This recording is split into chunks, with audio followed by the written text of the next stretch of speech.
FitWorkz Hybrid Training Gym in DeKalb, Illinois. It's Friday if you're watching this live.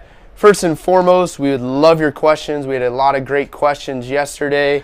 It's a free opportunity for you guys to learn, pick our brains, and get what we typically sell as a service in our club on a daily basis for absolutely free. Thanks for tuning in. I got a question on Facebook yesterday. I actually had a discussion over Facebook regarding meal timing as it pertains to working out or training. Now, we did a video last week on fasted cardio, and the question was in regards to, what if I don't do my cardio first thing in the morning? What if I weight train first in the morning and I just don't want to eat when I get up? Well, we always want to balance, what's most important, what are your goals, what are your objectives? And if at the end of the day I tell you you have to eat before you go to the gym, let's say you wake up at 4:30 in the morning. This is what I used to do way back once upon a time.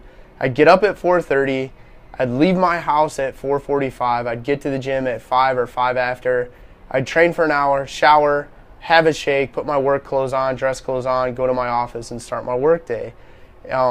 Two issues for me at that point in time. One, I didn't want to eat in the morning, and two, when was I going to actually eat? Now, in fairness, I could have ate in the 15 or 20 minutes in the car, but it was one more meal to prepare. The reality was, if I had to make time to prep another meal, plan another meal, eat another meal, I was going to miss my workout. And if it didn't happen before work, I wasn't going to get a chance to exercise.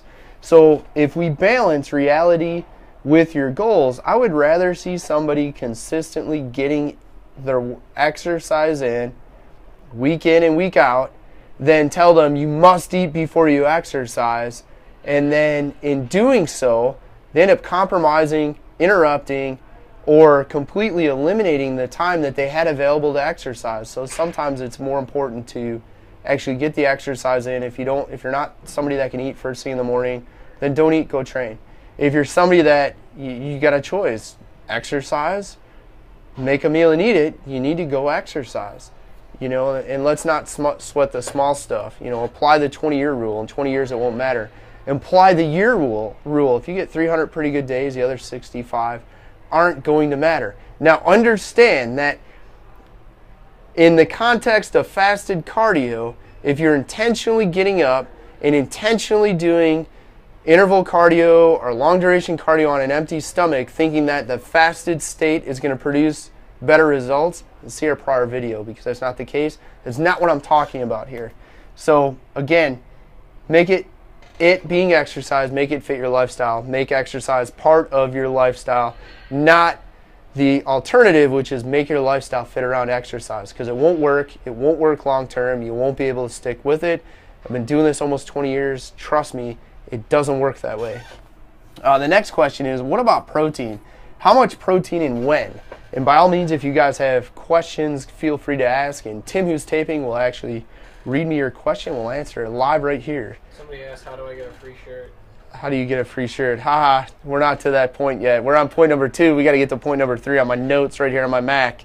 And we will come back to that. So the protein and when, it comes down to nitrogen retention. You can think of it generically as fertilizer in the garden. You need steady release of nitrogen to fuel tissue repair and growth. What that means is you need to eat protein every couple hours.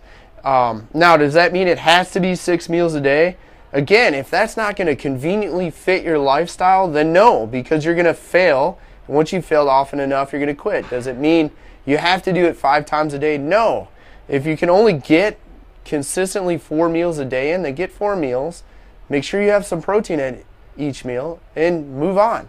Don't get hung up on, I have to have 6 meals. The take-home point is, if you eat 3, 4, 5, or 6 meals a day, make sure there's protein at each meal. Now, why don't we recommend vegetable protein? Because we're of the mindset, the belief, and understanding of science that humans don't very readily digest and assimilate plant-based, vegetable-based amino acids, i.e. proteins. And there's only a couple vegetable protein sources that have all the essential amino acids. And you need all of the essential amino acids for tissue repair.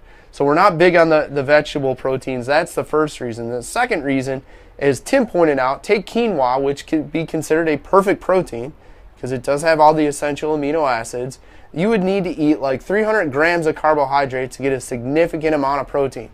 For many people, that's if you're counting macros, that's probably 2 times the amount of macros you're allowed, maybe 75% more macros than you're allowed, or whatever. That's a lot of carbs, and that's just with quinoa.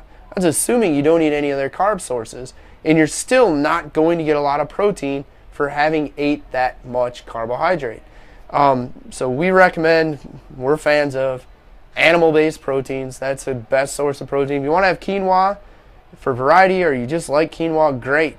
If you want to have soy, you're not predisposed to estrogen-dominant disease and illness, then go ahead and have your soy. But make sure that is after you satisfy your protein needs by getting protein from a variety of plant and dairy-based sources. And then, should I have a meal-based protein, so like a meal that includes protein after I work out, or should I have a shake? For most of us, you're going to more readily absorb the protein in shake form than the meal after you work out. The other thing is a lot more convenient to train. Throw some protein powder in one of these, hit the water fountain on your way out the door of the gym, and drink it on your way to the car. Drink it when you get to the car. You're going to be much more likely, again, consistency, you're going to be much more likely to consistently get your protein if it's portable in a shake form. Plus, in all likelihood, you're going to absorb the amino acids faster than you would if you sat down and ate a chicken breast or a hamburger or 6 hard-boiled eggs or whatever it might be. Free t-shirt. I want to thank Kelly at kinetic_Cal. Kelly at _kinetic Cal. You can find some of her products over at Zazzle.com, FitFizz. She's been great in kind of plugging us, mentioning Eat by Color. So we're going to send her one of our new Dry Fit, hashtag Eat by Color. And then Tim, I don't know if they're going to be able to read this. We typically do t-shirts with a pretty cool, awesome, or bad, backside quote. We're going to send Kelly one of those with a couple of our books. If you write a blog, you do podcasts, or anything like that, have a following, and you'd like a t-shirt, message me. You can find me at Eat by Color on any social media platform. Snapchat, here on Periscope, Facebook.com/Eat by Color, at Eat by Color on Twitter, or hashtag Eat by Color on Instagram. Any questions from anybody?